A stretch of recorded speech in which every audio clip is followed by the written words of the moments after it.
Tivemos 5 aulas de nivelamento, 2 sobre neoclassicismo, 2 sobre romantismo, uma quinta de revisão para avaliação, e na semana passada, nossa 6ª aula do ano, demos uma pequena guinada em função de termos recebido as novas sequências didáticas da DEPA, que incluíram no seu título o nome Movimentos da Modernidade.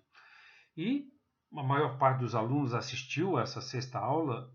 Quero chamar a atenção para as aulas anteriores, que tiveram poucos alunos assistindo, e pedir que vejam as aulas, porque o conteúdo que estamos dando continuidade corresponde ao que vimos durante o nivelamento também.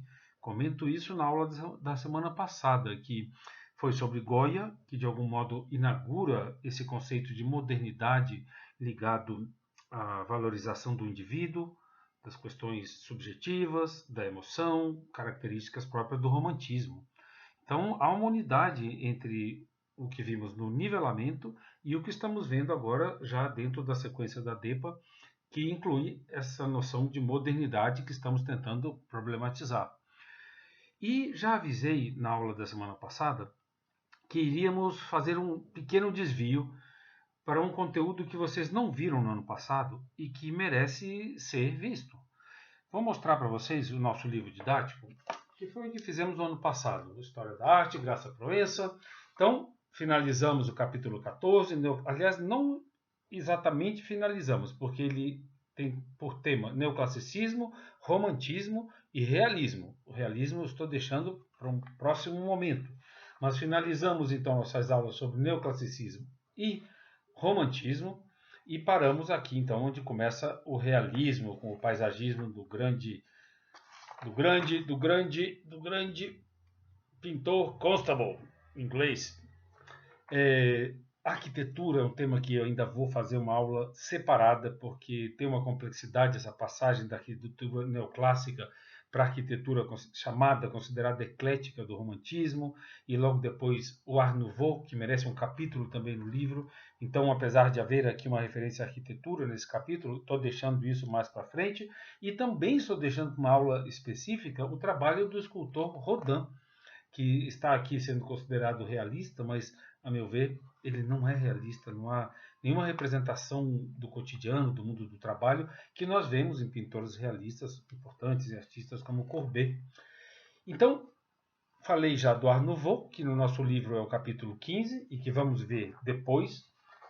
E vou explicar a vocês que agora, então, estamos indo para o capítulo que vem após o Art Nouveau, que é o capítulo 16, Missão Artística Francesa e o Academicismo no Brasil. Então, são várias páginas, é um capítulo bastante robusto, com muita informação, e é a este capítulo, então, 16, que vamos nos dedicar por 2 ou 3 aulas, até chegarmos no realismo de Almeida Júnior, que já citamos no final da aula passada. Depois já iremos para o impressionismo e simbolismo, que já vai se aproximando ainda mais dos movimentos contemporâneos. Na aula passada já falei dessa evolução do neoclassicismo para o romantismo até chegarmos ao realismo. Disse que ia cobrar no fórum de vocês resposta por que isto é neoclássico, por que isto é romântico, mas vamos falar disso na aula de hoje em seguida. Então vamos em frente. Aqui então com esses 2 movimentos, neoclássico, romântico e o realismo, que vem a seguir. E vamos lá. O barroco brasileiro tem uma conotação religiosa, evidente, e características ligadas ao barroco, que é caracterizado por decoração, um luxo até sensual, um exagero expressivo. E uma das críticas que de algum modo se faz ao neoclassicismo no Brasil, com a chegada da missão francesa em 1816, lembremos que Dom João VI chega em 1808, 8 anos depois chega a missão francesa, 10 anos depois consegue inaugurar a academia. Então estamos falando desse processo histórico. Como dizia então, uma das críticas, entre aspas, que se faz à missão francesa e à chegada do neoclassicismo então ao Brasil é ter de algum modo interrompido a evolução do barroco, que alguns autores consideram um estilo que estava em desenvolvimento nacional. Temos as cidades mineiras, Ouro Preto, Aleijadinho. Então, Essa característica do barroco, que não tem nada a ver com o neoclassicismo, essas características religiosas, decorativas, com esse exagero expressivo, teriam sido interrompidas com a chegada do neoclassicismo. Gosto muito dessa imagem.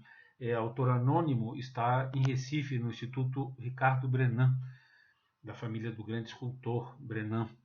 Então, deixo esta imagem para falar justamente de que o neoclassicismo vem, de fato, estabelecendo um outro paradigma, um outro padrão, que não tem nada a ver com o drama religioso, com a noção do indivíduo em sofrimento, e vai então se dirigir às noções de racionalidade e de ordem, das quais já falamos quando estudamos o neoclassicismo.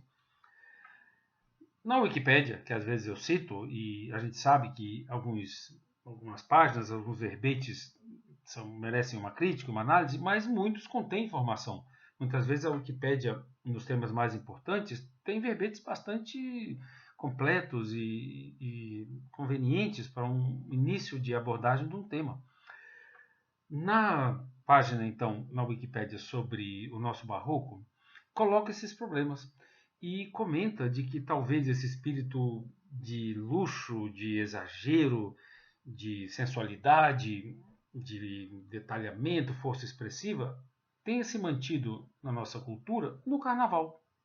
Esta é uma imagem que está na página da Wikipédia, aqui citada para quem quiser ir atrás dessas informações e aprofundar um pouco. Então, essa pequena introdução é porque esse é um dos aspectos que a literatura discute quando fala do neoclassicismo no Brasil com a chegada da missão francesa. Essa interrupção, talvez artificial, talvez forçada, talvez oficial, né, na medida que foi as autoridades, o governo que trouxe a missão francesa para o país, e que então isso teria de algum modo esvaziado esse sentido emocional do barroco na nossa cultura. Mas, como vemos, ele se expressa através de outros meios. Às vezes eu penso até nas novelas da televisão, num nosso grande teatrólogo Nelson Rodrigues, onde também se expressa esse exagero emocional, barroco. Então, essas características emotivas da nossa cultura não desaparecem. De algum modo ganham outro verniz com o neoclassicismo, mas permanecem expressas de outro modo, de outra forma. Aqui aponto um site, não vou ler, esses textos e imagens estarão para vocês no AVA. Esta aula não terá edição ainda, nesta primeira versão, então quem quiser ver com mais qualidade as imagens pode acessar o AVA.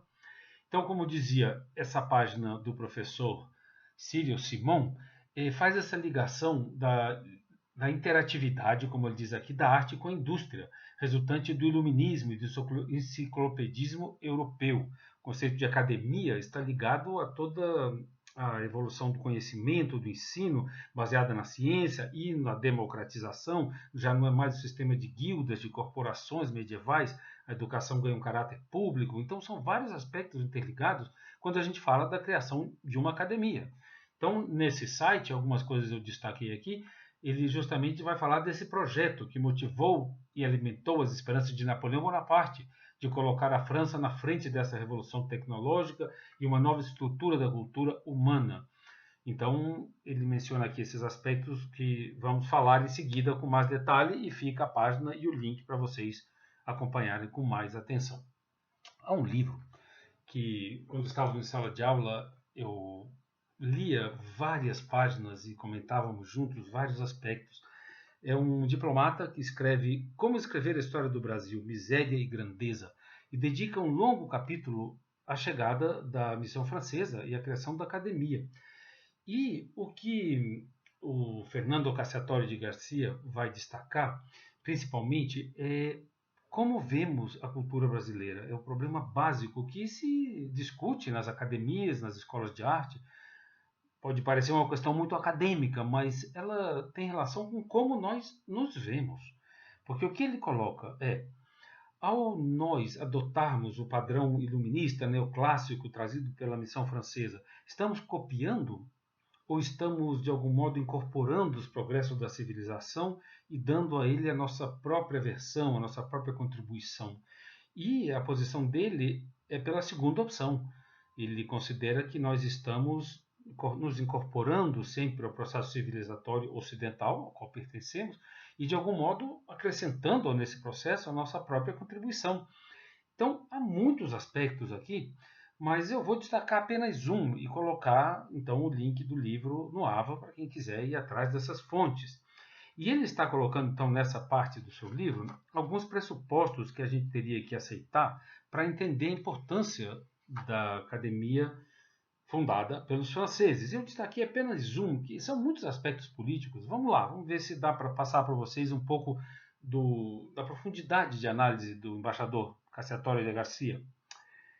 Entre os pressupostos, então, precisaríamos entender e aceitar que na corte fluminense de Dom João VI havia ferrenha oposição entre iluministas e anti-iluministas, como o Conde da Barca, que era um iluminista, que é o diplomata que vai trazer esses franceses da missão. Então, havia ferrenha oposição entre iluministas e anti-iluministas. Os iluministas, como o Conde da Barca, defendiam a permanência no Brasil da corte portuguesa, a instituição de uma monarquia constitucional e as ideias de cunho liberal que o movimento pioneiramente defendia. Contudo, predominavam os anti-iluministas, que propugnavam pela volta de Dom João a Portugal, pela monarquia absoluta e pelo retorno do Brasil à condição de colônia. Então, como já vimos na Espanha com Goya, os anti-iluministas eram chamados anglófilos, apoiados pela Inglaterra, partidários da monarquia absoluta e que desejavam que o rei então voltasse para Portugal e o Brasil retornar à condição de colônia. Vários aspectos interligados, quando a gente aprofunda essas questões, de uma riqueza muito grande para a gente entender a nossa história. Então ele vai falar aqui, seja como for, a divisão entre anglófilos e francófilos, primariamente aplicada ao campo das relações internacionais. Então vai falar dessas questões, cita aqui outros autores, não vou poder me deter nesse livro, que tem várias anotações que tornam esse estudo muito rico para nós. Então citei essa visão que Fernando Cassiatore de Garcia tem otimista de que essa ligação nossa com o neoclassicismo é criativa, não é cópia apenas, e essa análise toda que ele faz da situação política da época, onde fica aparentemente de modo contraditório Dom João VI promovendo a cultura iluminista no Brasil. Ao ter consciência, ele afirma isso em outras partes desse livro, que Dom João tinha total interesse em criar uma identidade e trazer essa missão francesa, criando a academia, para justamente permitir condições de que a identidade brasileira fosse construída. Então são vários aspectos muito ricos da nossa cultura que infelizmente aqui não temos tempo, apenas estou citando alguns deles de modo muito rápido. E para reforçar esse conceito, então, de que estamos participando dessa... A palavra evolução é sempre muito discutida, que não sabemos bem se estamos evoluindo, mas de algum modo é um processo de construção da cultura, no qual está inserido também os Estados Unidos. Já vimos a casa de Thomas Jefferson, que ele constrói quando volta da França para a Virgínia, e constrói então, ele mesmo faz o projeto de sua casa, evidentemente estilo neoclássico. Então, gosto de citar isso porque o prédio da academia, exemplo mais puro do neoclassicismo no Brasil, obedece aos mesmos princípios que Thomas Jefferson está divulgando, está tomando partido ao fazer a arquitetura neoclássica sua casa. Já falamos que nos Estados Unidos a arquitetura neoclássica se torna uma espécie de arquitetura oficial, o estilo federal. Mostramos a Casa Branca, mostramos o Capitólio e os tribunais e as universidades. É um estilo que justamente corporifica esses ideais de liberdade baseados na razão, ligados ao humanismo greco-romano. Tudo isso está nas aulas do nivelamento. Por isso que reforço que vocês assistam às aulas do nivelamento. Poucos alunos assistiram. E gosto sempre de mostrar um livro da Confederação Nacional da Indústria, que, quando fez 70 anos, justamente comemorando a chegada de Dom João VI no Brasil e a liberação de que no Brasil pudesse haver manufaturas, fábricas e a abertura dos portos, está aqui na ficha catalográfica, justamente em 2008. Então, é uma efeméride onde eles aproveitam para lançar esse livro comemorativo, 200 anos de indústria no Brasil. Por que estou mostrando isso para vocês? Aparentemente não tem nada a ver com a Academia dos Franceses, mas tem. Aqui está ela, a fachada da academia. Então, essa publicação vai destacar que a academia, aqui estão os planos arquitetônicos, não era apenas arte, como vemos aqui com Debré e com os escultores que vêm, era também artes e ofícios. Os franceses trouxeram marceneiros, ferreiros, trabalhadores de pele, todo tipo de profissionais.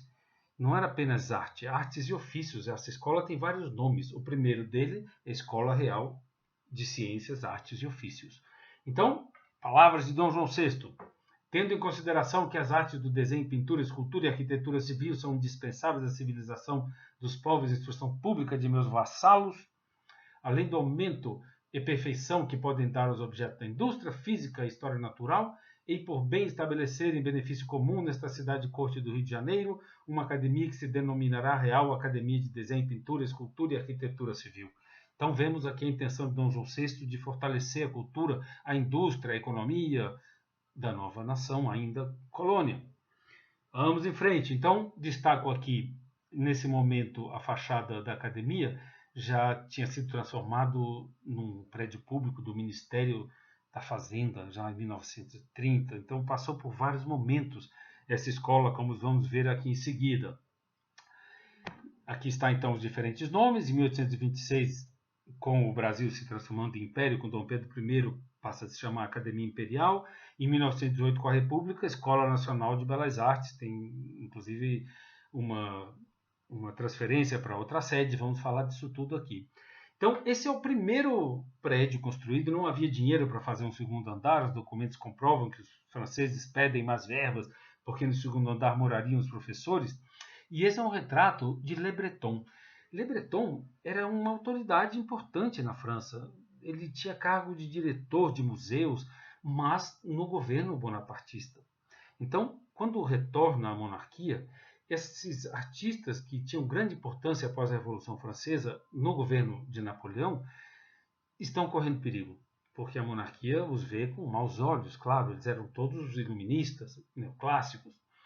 Então, há toda uma discussão também sobre se esses franceses vieram, então, premidos pela necessidade de escapar da França, ou se vieram convidados pelo Conde da Barca e o governo brasileiro. No livro do Fernando Cassiatori há vários documentos.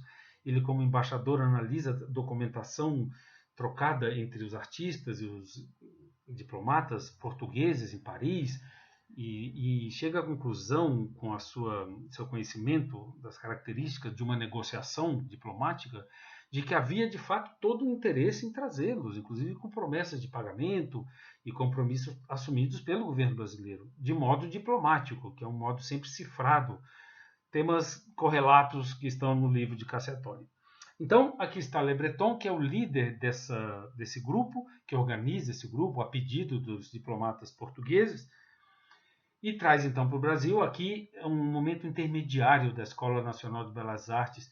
Aqui ainda há duas estátuas que depois se perdem, nunca mais, Apolo e Minerva, nunca mais se soube onde foram parar essas estátuas. E esse então é um momento de maior glória dessa escola, com o segundo andar construído, aqui uma escultura de um grande ator, Escola Nacional de Belas Artes. Aqui já cedido para o Ministério da Fazenda antes da demolição. É tristíssimo a gente dizer e saber que no local onde estava esse prédio, hoje em dia, é um estacionamento de carros.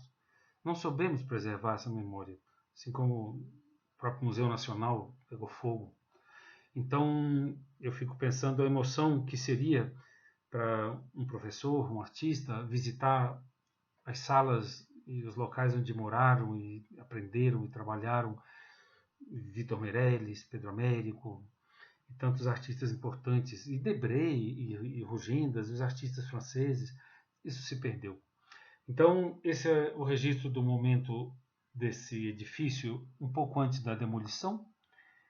Temos aqui essas cenas tristíssimas do prédio sendo demolido, e quem salvou a fachada foi Lúcio Costa, que naquele momento era diretor da Escola de Belas Artes e se articulou para que essa fachada então fosse desestruturada, desmontada e remontada no Jardim Botânico do Rio de Janeiro, onde ela está então hoje, como já disse, sem as duas esculturas que se perderam. Então, essa é a história do prédio, triste. As características neoclássicas são evidentes na simetria, nas proporções. É um prédio de grande beleza e pureza estilística, chamemos assim. Como já disse em algum momento, é o exemplo mais puro do nosso neoclassicismo. Esse arquiteto é muito interessante, Grandjean de Montigny. Ele morreu no Brasil, construiu uma casa onde hoje em dia é a Universidade Católica, no Rio de Janeiro, na rua não é Frederico Eyre, onde eu nasci, muito próximo, mas é no bairro da Gávea, no Rio de Janeiro. Então, está ali ainda hoje a casa que ele construiu, hoje em dia é um centro cultural, Rua Marquês de São Vicente. Isso aqui eu vou apenas citar, porque quando falarmos de arquitetura vamos retornar a essas questões, mas o prédio, então, neoclássico, quando a escola se transfere e se transforma em Academia Nacional de Belas Artes, ela ocupa esse prédio. Aqui está o projeto de um arquiteto espanhol.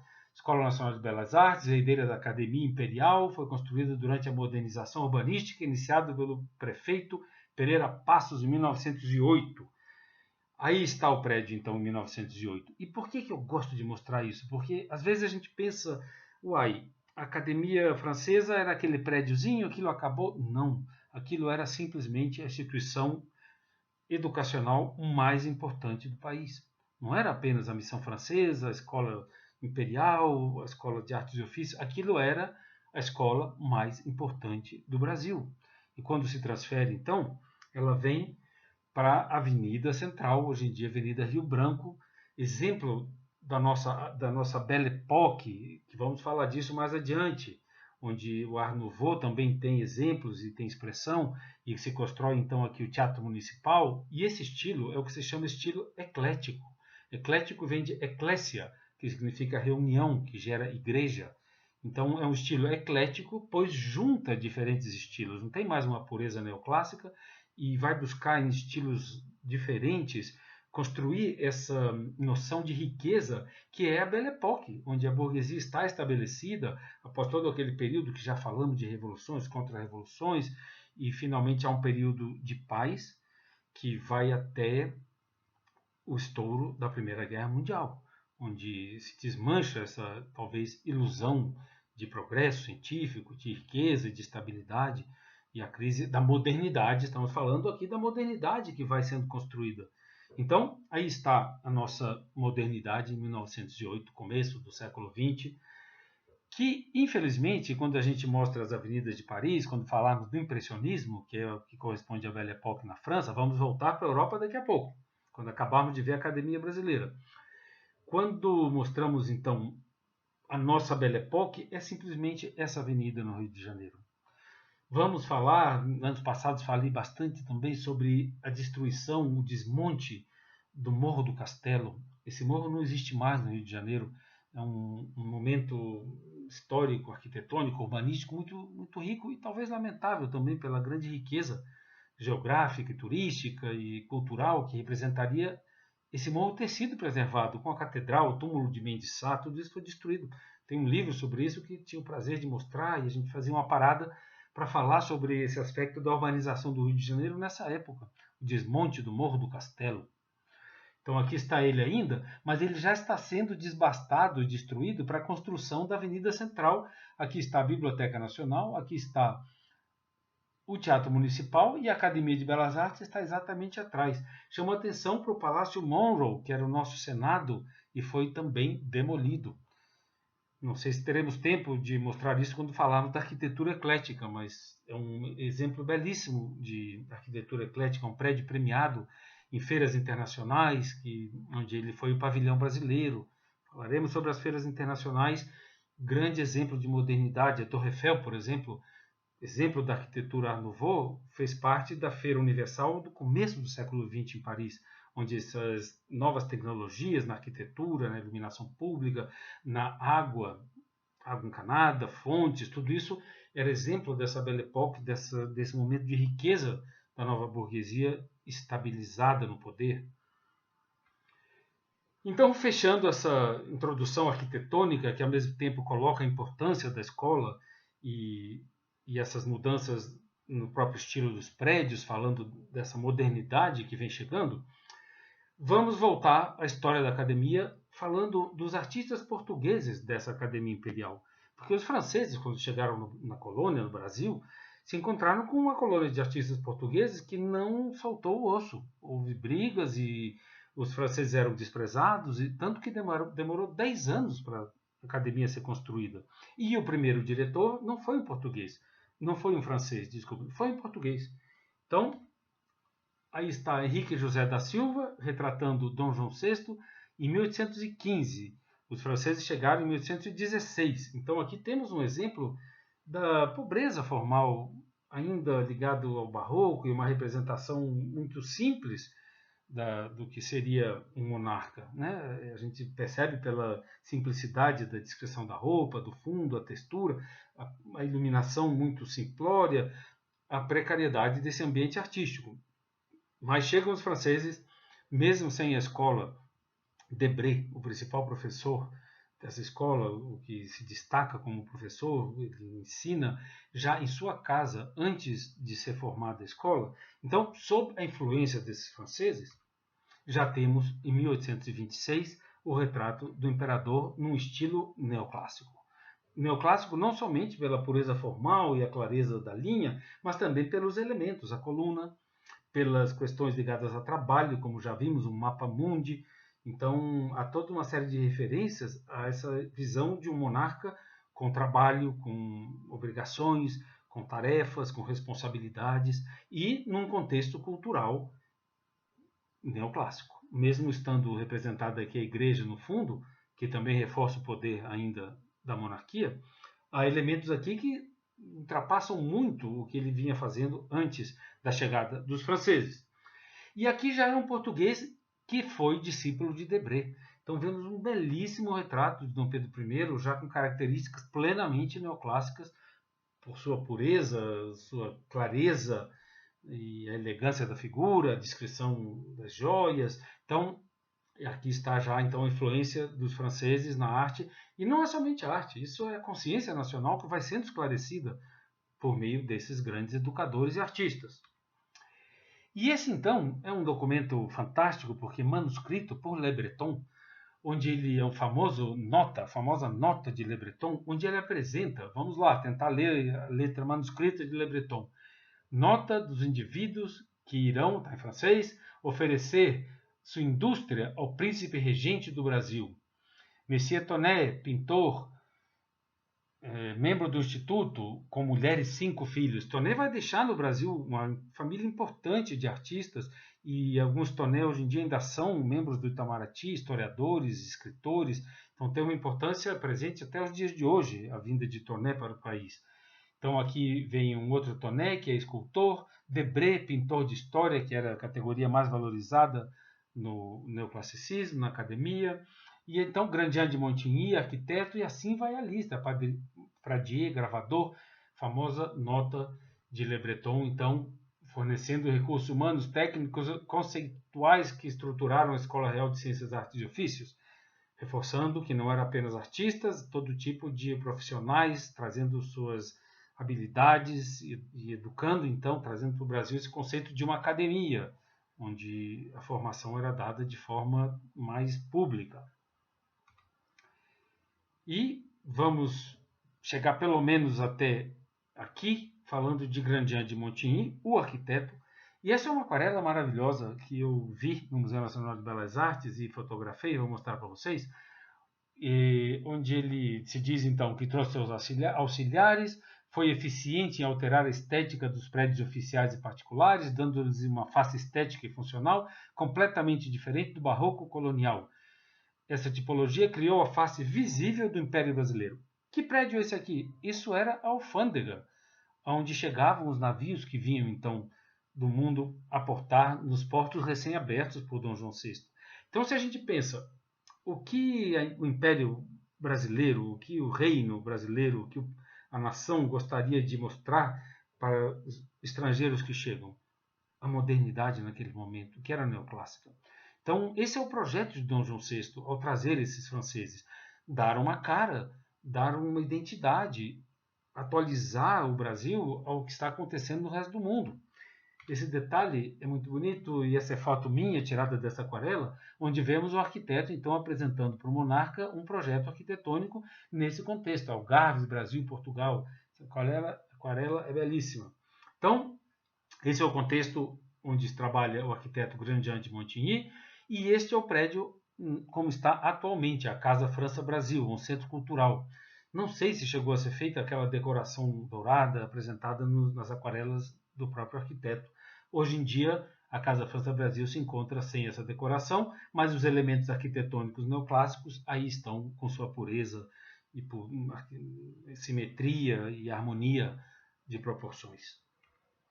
Fechamos aqui então, a nossa aula não pode ser longa e damos continuidade aos artistas da Academia Francesa e em seguida vamos mostrar o resultado da formação que esses artistas deram aos artistas brasileiros. Estamos falando ainda dos portugueses, dos franceses. Em seguida entramos nos artistas brasileiros, entre eles Vitor Meirelles, autor da Batalha de Guararapes, que enfeita o pátio do Colégio Militar. E vamos falar então qual é o sentido dessas obras históricas, valorizando a paisagem, a história nacional e toda a emoção romântica das grandes batalhas. Até a próxima aula.